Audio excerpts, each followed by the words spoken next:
Hello bachcho, let us read the question first, and the question is find the general solutions of the following equations.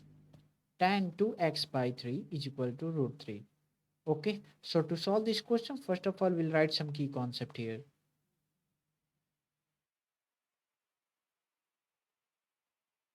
Key concept is that the formula that we are going to discuss here. Okay, अब मान लीजिए हमारे पास tan theta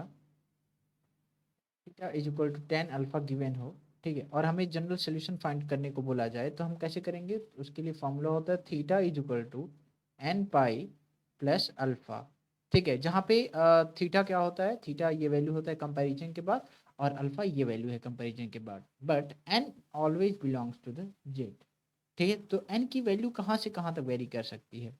zero हो सकता है, plus minus one हो सकता है, plus minus to and dot dot dot so on. Okay, so let's see the question. Question क्या है? क्वेश्चन को देखते हैं एक बार। हमारे पास क्वेश्चन दिया गया है tan 2x/3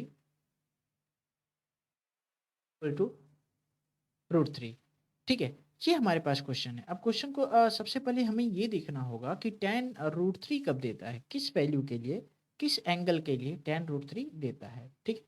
तो चलिए देखते हैं किस एंगल के लिए देता है। तो हम जानते हैं tan 2x/3 is equal to tan 60 degree के लिए क्या होता है? रूट थ्री देता है, यानी 60 डिग्री को हम लिख सकते हैं कैसे? tan π/3। क्लियर करना चाहें कि tan theta is equal to tan alpha, तो ये हमारा थीटा हो जाएगा, ये पूरा पोर्शन, और ये हो जाएगा आपका अल्फा, ठीक है।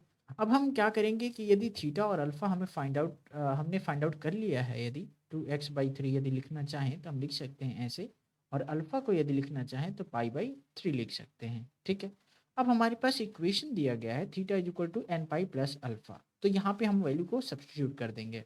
तो चलिए रखते हैं वैल्यू को। तो थीटा की जगह हमने क्या रखा कि 2x/3 पुट अप कर दिया, ठीक है, और एन पाई प्लस अल्फा, और अल्फा की जगह क्या वैल्यू पुट अप करना है? हमें π/3 वैल्यू रखना है, ठीक है। अब हम यहाँ से x की वैल्यू फाइंड आउट करने की कोशिश करेंगे, तो चलिए करते हैं।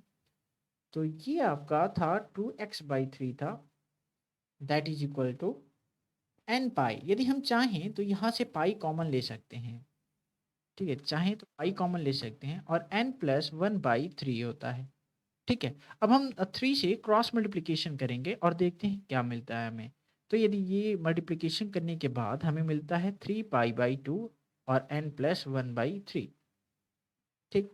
तो फाइनली हम बोल सकते हैं कि हमने वैल्यू फाइंड आउट कर लिया है, ये होगा आपका जनरल सोल्यूशन, ठीक है। So finally we have found the general solution for the tan 2x/3 is equal to root three. And यहाँ पे हम n की वैल्यू जानते हैं जो बिलोंग करता है जेड से, integer.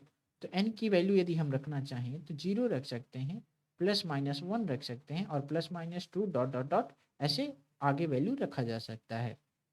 So this will be our final answer. So hope you found this solution understandable. Thank you.